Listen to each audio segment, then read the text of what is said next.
बच्चों अब हम पढ़ेंगे डिकम्पोजिशन रिएक्शन। डिकम्पोजिशन रिएक्शन क्या होती है, ठीक है। डिकम्पोजिशन रिएक्शन में क्या डिकम्पोज मतलब समझ के डिकम्पोज वर्ड यूज हो रहा है, उससे आप क्या समझोगे, टूटना, डिकम्पोज होना किसी चीज का। तो देखो डिकम्पोजिशन में क्या हो रहा है, ए बी किसमें स्प्लिट हो रहा है, ब्रेक डाउन हो रहा है ए में और बी में।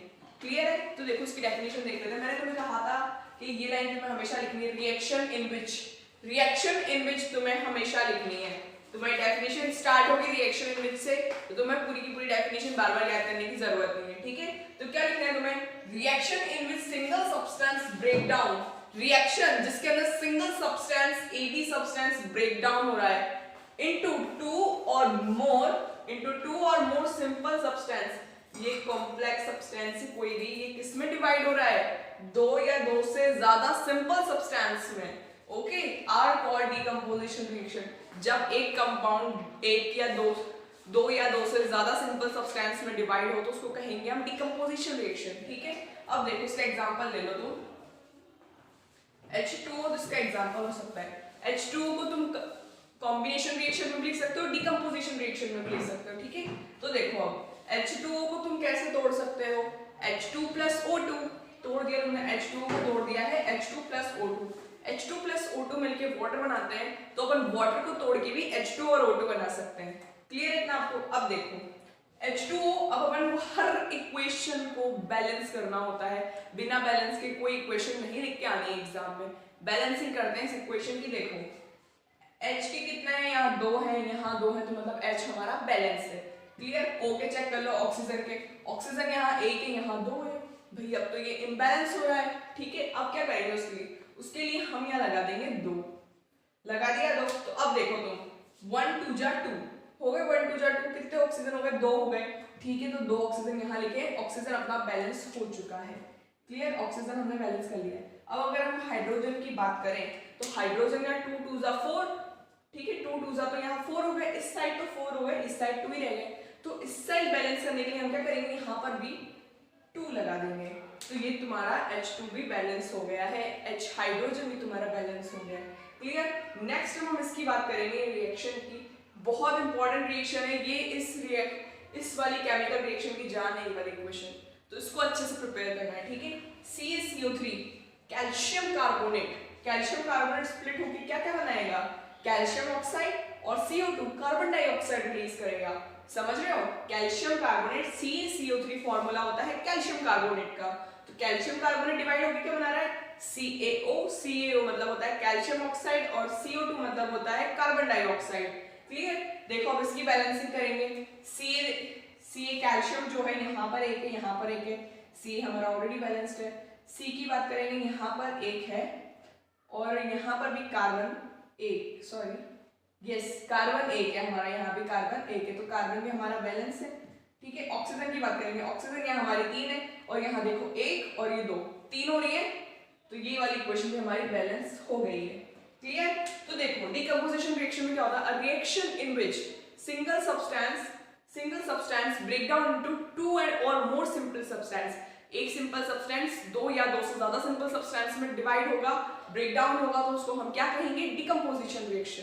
क्लियर है इतना आपको। ये वाली इक्वेशन इसमें याद रखनी है और इसको बैलेंस करके लिखनी है। ये तो ऑलरेडी बैलेंस है, इस ऊपर वाले को H2 वाले को बैलेंस कर लेना। ओके, नेक्स्ट आगे बढ़ेंगे डिस्प्लेसमेंट रिएक्शन। डिस्प्लेसमेंट रिएक्शन को क्या होता है, जो ज्यादा पावरफुल होता है, पावरफुल से इसमें मतलब है जो ज्यादा रिएक्टिव होता है वो कम रिएक्टिव वाले को डिस्प्लेस कर देता है, उसके ग्रुप को डिस्प्लेस कर देता है और अपने पास ले लेता है। समझते हैं हम इसको। देखो the reaction in which one part of molecule is displaced by another. इस रिएक्शन में क्या होता है, किसी भी मॉलिक्यूल का एक part displaced by A molecule. The reaction in which one part of molecule, ये रिएक्शन है जिसके अंदर एक part of molecule is displaced by another, किससे डिस्प्लेस हो जाता है, किसी और से, इज कॉल्ड डिस्प्लेसमेंट रिएक्शन। उसको क्या कहेंगे, डिस्प्लेसमेंट रिएक्शन। इसकी को भी हमने यहीं से शुरू करा है। The reaction in which is called, ये दोनों लाइन तो आपको हर किसी में लिखनी है, इसलिए क्या होगी आपकी डेफिनेशन इजीली याद हो जाएंगी आपको सारी, ठीक है। ज्यादा डेफिनेशन याद करने की जरूरत नहीं। डिकम्पोजिशन डिस्प्लेसमेंट एग्जाम में आ सकती है, तो अच्छे से प्रिपेयर करना और ये तो याद रखना। इसीलिए उससे पहले मैंने एक और स्टार मार्क करवाई थी आपको कॉम्बिनेशन रिएक्शन में, उसको भी अच्छे से प्रिपेयर करना। अब देखो भाई एग्जांपल्स की तरफ चलने से पहले हमें ये रिएक्टिविटी सीरीज याद करनी पड़ेगी, ठीक है। हमें रिएक्टिविटी सीरीज याद होना चाहिए कि कौन ज्यादा रिएक्टिव होता है, किससे कौन ज्यादा रिएक्टिव होता है। तो अपन पता चल जाएगा अपन को कि ये ज्यादा रिएक्टिव होता है, तो अपन ये भी क्लियर कर सकते हैं कि ये इस चीज को डिस्प्लेस कर देगा। समझ रहे हो? तो अब रिएक्टिविटी सीरीज की तरफ चलते हैं। देखो रिएक्टिविटी सीरीज को याद करने का सबसे शॉर्ट निमोनिक है करीना कार मांगे ऑल्टो जेन फरारी, लास्ट में लिखना है सी कॉपर। करीना कार मांगे ऑल्टो जेन फरारी, लास्ट में लिखना है सी कॉपर। के का मतलब क्या है? पोटेशियम। Na का मतलब सोडियम, Ca का मतलब कैल्शियम, Mg का मतलब मैग्नीशियम, Al का मतलब एल्यूमिनियम, Zn का मतलब जिंक, Fe का मतलब आयरन एंड Cu का मतलब कॉपर।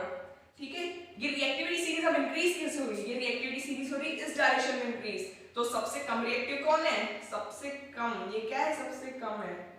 ठीक है, कम को आप ऐसे डिफाइन कर सकते हो। ये क्या है? सबसे कम। एरो नीचे आ जाओ तुम्हें पता चल जाएगा ये क्या है? सबसे कम रिएक्टिव। और सबसे ज्यादा रिएक्टिव क्या है? पोटेशियम। क्लियर है? पोटेशियम सबसे ज्यादा रिएक्टिव है। तो ये रिएक्टिविटी सीरीज आगे न्यू बढ़ रही है, पहले नीचे कम, फिर उससे ज्यादा, उससे ज्यादा, उससे ज्यादा, उससे ज्यादा, फिर सबसे ज्यादा। तो रिएक्टिविटी सीरीज किस ऑर्डर में? ये इंक्रीजिंग ऑर्डर में है। ठीक है, इसको आप अच्छे से लिखना है ना। मैं एक बार निमोनिक बता देती हूँ उसका। करीना कार मांगे ऑल्टो जेन फरारी, लास्ट में लिखना है Cu कॉपर। ओके, चलो अब इसकी एग्जांपल देख लेते हैं। अब देखो एग्जांपल में क्या है? Zinc plus copper sulphate. क्या है? Zinc plus copper sulphate. तो देखो इसमें डिस्प्लेस क्या होगा? CuSO4 लिखा है, ठीक है। इसमें डिस्प्लेसमेंट किस चीज की डिस्प्लेसमेंट होगी? एक ग्रुप की, जो एक ग्रुप लगा होगा इसके साथ। तो इसके साथ कौन सा ग्रुप लगा है? SO4 group. तो ये क्या करेगा? SO4 ग्रुप को डिस्प्लेस करेगा। अब तुम देख सकते हो कॉपर सबसे नीचे है, तो कॉपर को जिंक इजीली डिस्प्लेस कर सकता है, क्योंकि क्या है? जिंक ज्यादा रिएक्टिव है।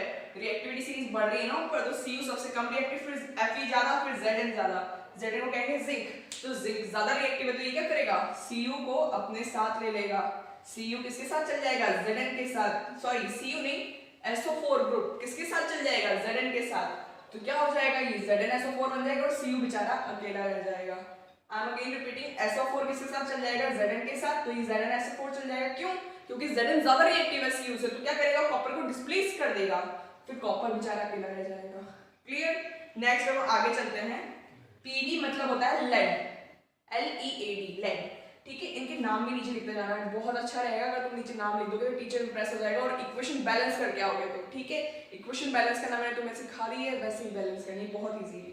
ठीक है, तो इसके नीचे तुम लिखोगे लेड और ये हो जाएगा कॉपर क्लोराइड। क्या होगा? Copper chloride. कॉपर क्लोराइड में क्या होगा? ये Cl2 ग्रुप होगा भाई। तुम जानते हो Cu सबसे कम रिएक्टिव है, तो क्या करेगा? Cl2 किसके साथ फरार हो जाएगा? Pb के साथ फरार हो जाएगा। तो क्या आ जाएगा? PbCl2 plus Cu। क्लियर है?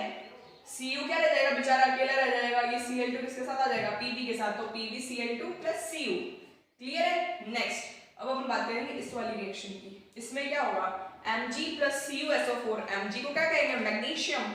CuSO4 को कॉपर सल्फेट। तो इसमें भी क्या होगा? SO4 किसके साथ फरार हो जाएगा? Mg के साथ। तो इसके साथ फरार होकर ये MgSO4 बना लेगा, प्लस Cu आपका अलग रह जाएगा। क्लियर है? अब देखो यार, इसमें सबसे इंपॉर्टेंट रिएक्शन है फर्स्ट वाली। फर्स्ट वाली को आपको अच्छे से प्रिपेयर करना है। ठीक है, इसको अच्छे से प्रिपेयर करना है। ये क्या है? इस रिएक्शन की जान है। अब तुम सुनो, डिस्प्लेसमेंट रिएक्शन में क्या, डिकम्पोजिशन में क्या हो रहा है? एक सब्सटेंस दो सब्सटेंस का ब्रेकडाउन हो रहा है। कॉम्बिनेशन में क्या हो रहा है?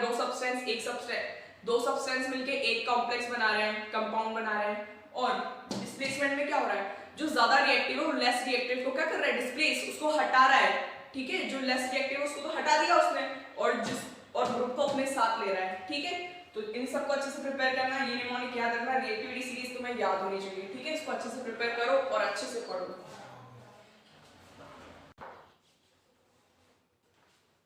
ओके बच्चों, तो आपको क्लियर हो गई होगी डिस्प्लेसमेंट रिएक्शन भी। अब हम पढ़ेंगे डबल डिस्प्लेसमेंट रिएक्शन। अब डबल डिस्प्लेसमेंट में क्या होगा? ए वाला जो है दो जगह होगा, मतलब ये जो ए वाला ग्रुप है ये किसके पास चल जाएगा? बी वाले के पास। और बी वाला किसके आ जाएगा? ए वाले के पास। दोनों क्या करेंगे? एक्सचेंज कर लेंगे। तो देखो ए वाला ए का पास कौन सा चल जाएगा? बी वाला। तो ए के पास बी वाला चलेगा, बी के पास कौन सा चल गया? ए वाला। देखो यार, ट्रस्ट मी, इस नोट्स के बाहर कुछ भी नहीं आएगा। बहुत इजी लैंग्वेज है। इतनी इजी लैंग्वेज आपको किसी भी यूट्यूब चैनल पे नहीं मिलने वाली है। तो यार अगर तुम इन नोट्स को नहीं पढ़ रहे हो, इनको प्रेफर नहीं कर रहे हो, तो बहुत बड़ी गलती कर रहे हो यार। तो तो इनको अच्छे से प्रिपेयर करो, इनके बाहर कुछ भी नहीं आना है, ठीक है। और 10th क्लास में 95% तो टारगेट होगा ही तुम लोगों का, इससे नीचे तो कोई सोचता ही नहीं है 95% से नीचे तो, और ये तुम्हारे आएंगे, ठीक है। बस पढ़ते जाओ मेरे साथ साथ, ठीक है। रोज का रोज पढ़ो, रोज का रोज याद होगा तुम्हें, क्लास के अंदर ही याद होगी होंगी डिस्प्लेसमेंट और कॉम्बिनेशन वगैरह सब, ठीक है। अब हम आ जाएंगे डबल डिस्प्लेसमेंट पे। डबल डिस्प्लेसमेंट में क्या होता है, जो दो चीजें होती हैं, दो सब्सटेंस होते हैं, इनके आयंस क्या हो जाएंगे, एक्सचेंज, एक दूसरे के पास चले जाएंगे, ए वाला बी के पास, बी वाला ए के पास। दिख रहा होगा आप लोगों को, क्लियर है। नेक्स्ट देखो इसकी डेफिनेशन, मैंने फिर से कहा था the reaction in which use करना है, तो the reaction in which two compounds exchange their ions, two compounds क्या करेंगे, exchange their ions, two compounds exchange their ions to form new compound, क्या फॉर्म करने के लिए, नए कंपाउंड फॉर्म करने के लिए। The reaction in which two compounds exchange their ions to form new compounds, क्या फॉर्म करने के लिए, नए कंपाउंड्स, दो नए कंपाउंड्स फॉर्म करने के लिए। ए के साथ जो आयन जुड़ा होगा उससे कंपाउंड बनेगा, और बी के साथ जो आयन जुड़ा होगा उससे एक नया कंपाउंड बनेगा, is called double displacement reaction. Clear हो गई, दोनों क्या करेंगे, अपने आयंस को एक्सचेंज कर देंगे, ए वाला बी के पास और बी वाला ए के पास, ठीक है। देखो इसका एग्जांपल, AgNO3, AgNO3 को बोलेंगे हम सिल्वर नाइट्रेट, सिल्वर नाइट्रेट को किससे रिएक्ट करेंगे हम, NaCl, सोडियम क्लोराइड के साथ, फिर उसके बाद क्या मिलेगा हमें, सिल्वर क्लोराइड और सोडियम नाइट्रेट, ठीक है। अब देखो इसको बैलेंस, देखो इसको चेक करो पहले, इसमें कौन सा ग्रुप है, ये वाला है, इसमें कौन सा ग्रुप है, ये Cl है। अब ये क्या करेगा, NO वाला किसके साथ चल जाएगा, Na के साथ, और Cl वाला किसके साथ चल जाएगा, Ag के साथ। तो क्या हो गया, ये Ag के साथ कौन सा जा रहा है, Cl वाला, तो क्या हो गया AgCl, और Na के साथ कौन सा जा रहा है, NaNO3, तो NaNO3 हो गया। क्लियर है ना, तो आपको कैसे होगी, अभी हम आगे और समझ लेंगे नीचे में, ठीक है। अब देखो भाई, इसको बैलेंस भी चेक करना पड़ेगा यार, ये बैलेंस हो रखी है कि नहीं हो रखी है।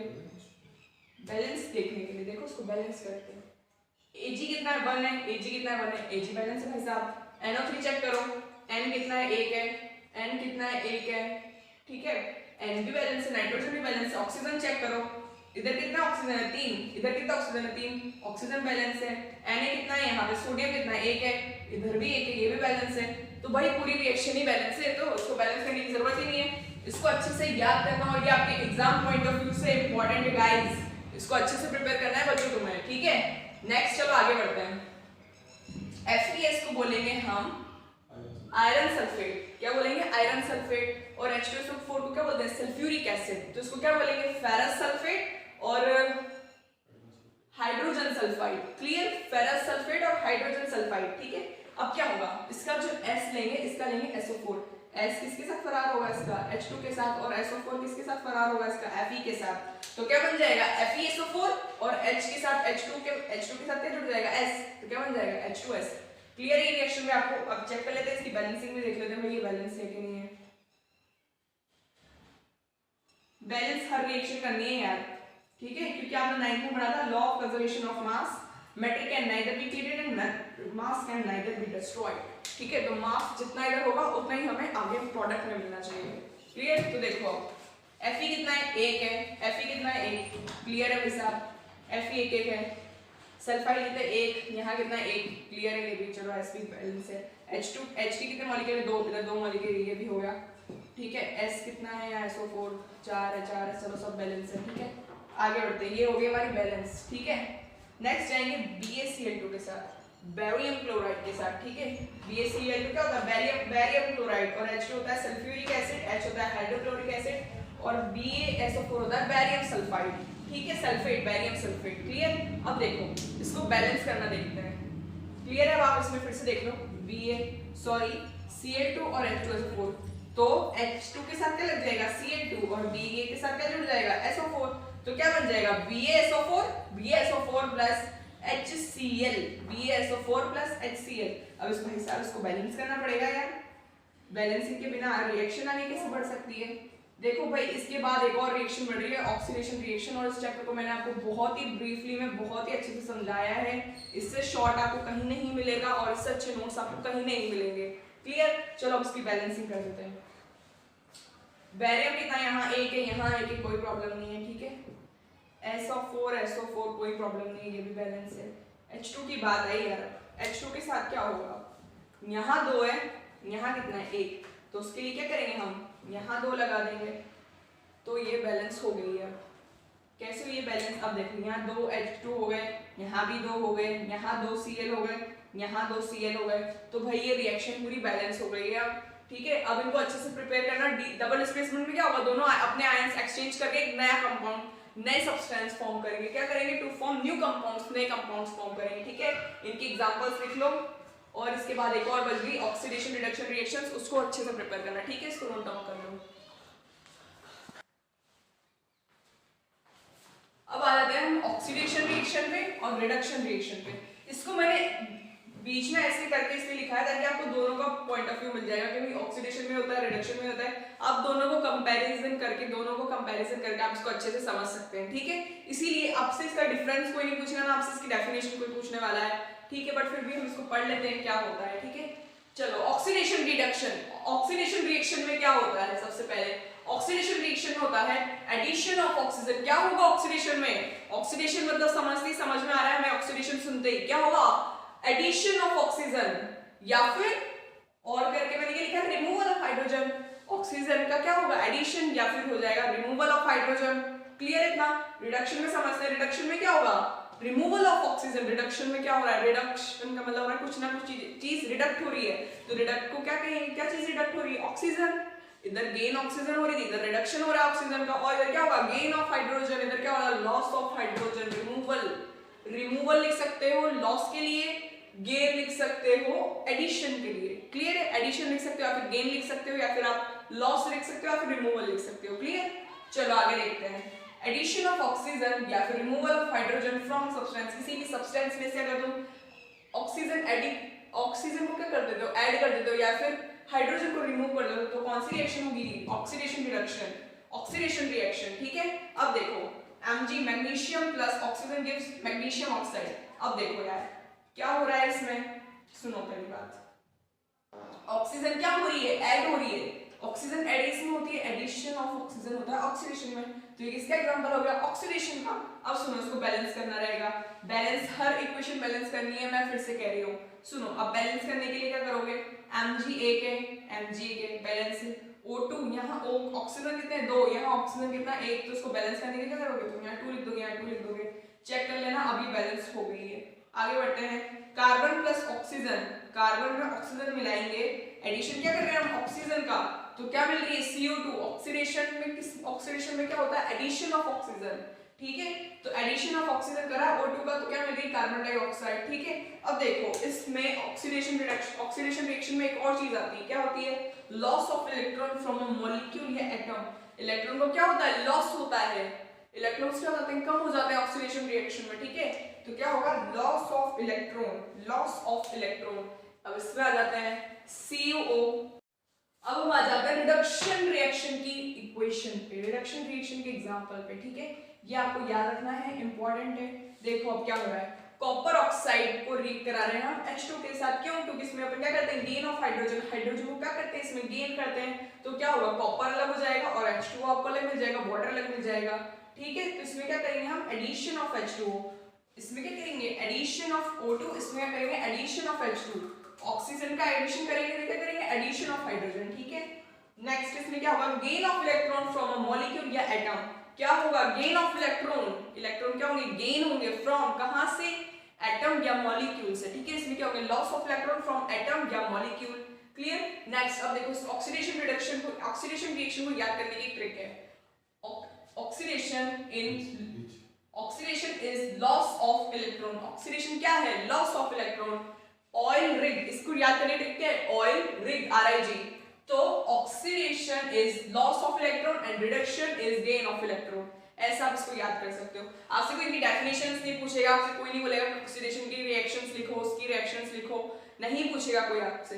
बस आपको पहचान आनी चाहिए कि इसमें ऑक्सीडेशन हो रहा है, इसमें रिडक्शन हो रहा है। अब देखो ये आती है एक मेन रिएक्शन, इसको भी इंपॉर्टेंट मार्क करो। अब देखो ये दोनों के लिए काम करेगी, ऑक्सीडेशन के लिए भी काम करेगी, ये रिडक्शन के लिए भी काम करेगी। अब देखो हम यहां से यहां जा रहे हैं, हम यहां से यहां गए, तो यहां क्या हो रहा है? अब लॉस हो रहा है इलेक्ट्रॉन, गेन हो रहा है इलेक्ट्रॉन का। Cu2 प्लस से क्या बन रहा है? Cu। गेन हो रहा है, अगर आपने 9th क्लास में बैलेंस ही पढ़ी हो तो। अब देखो तो यहां क्या आ जाएगा? रिडक्शन, आप रिडक्शन को ऐसे भी लिख सकते हो, ठीक है, रिडक्शन, रिडक्शन और ब्रैकेट में लिख सकते हो गेन ऑफ इलेक्ट्रॉन। आप जानते हो रिडक्शन में क्या होगा, गेन ऑफ इलेक्ट्रॉन, ठीक है, रिडक्शन में क्या होगा, गेन ऑफ इलेक्ट्रॉन। ऑक्सीडेशन की बात करते हैं, ऑक्सीडेशन में क्या हो रहा है, लॉस ऑफ इलेक्ट्रॉन, इलेक्ट्रॉन का क्या हो रहा है, लॉस हो रहा है, यहां से पहले यहां पे इलेक्ट्रॉन से अब क्या होगा, लॉस हो गए, 2 इलेक्ट्रॉन्स लॉस हो गए, तो यहां क्या लिखोगे, ऑक्सीडेशन, ऑक्सीडेशन और लिख दोगे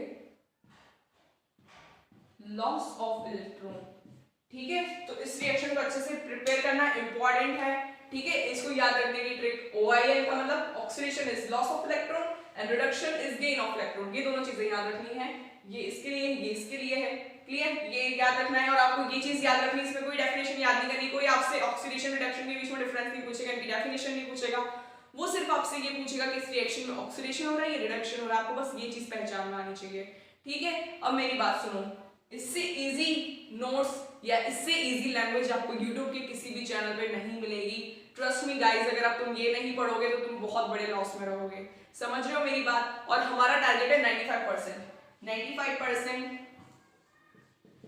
95% हमारा टारगेट है। अब 95% के लिए तुम्हें जो जो हर्डल्स पास करने हैं वो सब मैं तुम्हें एक्सप्लेन करूंगी, ठीक है। मैं भी एक टाइम पे स्टूडेंट रह चुकी हूँ, मुझे भी याद है कि स्टूडेंट्स में क्या क्या स्टूडेंट्स को क्या क्या चीजें फेस करनी पड़ती, तो मुझसे बेटर आपको ये चीज कोई नहीं समझा पाएगा, क्या क्या मिस्टेक्स आपको नहीं करनी है ताकि आपके 95% आए, क्या क्या चीजें आपको प्लस पॉइंट लेके चलनी है ताकि आपके 95% आए, ठीक है। मैं जैसे जैसे बताऊं वैसे वैसे पढ़ना है, हम करेंगे बैक एक्सरसाइज के क्वेश्चन सॉल्व करेंगे, हम प्रीवियस ईयर करेंगे, इंपॉर्टेंट क्वेश्चंस आपको टिक लगवाए जाएंगे, मैक्सिमम जितना हो सकेगा उतना आपके टेस्ट लिए जाएंगे, सब चीजें होंगी, बस आप हमारे साथ कनेक्टेड रहिए, 95% आपके आ जाएंगे। इससे इजी लैंग्वेज सच में आपने खुद पढ़ी होगी, आपको यहीं के यहीं आंसर्स याद हो गए होंगे, इनकी डेफिनेशंस वगैरह, ठीक है। 2 दिन लेक्चर और लगेंगे इस चैप्टर को कवर करने के लिए, तब तक आप बिल्कुल कनेक्टेड रहिए और इसको पूरा कर लेंगे हम चैप्टर को, ठीक है, और आपके 95% आ जाएंगे। तो यार अभी घर पे रहो, सेफ रहो, अपने पेरेंट्स का ख्याल रखो, ठीक है, ओके बाय, और अच्छे से पढ़ना, गुड लक, ओके बाय।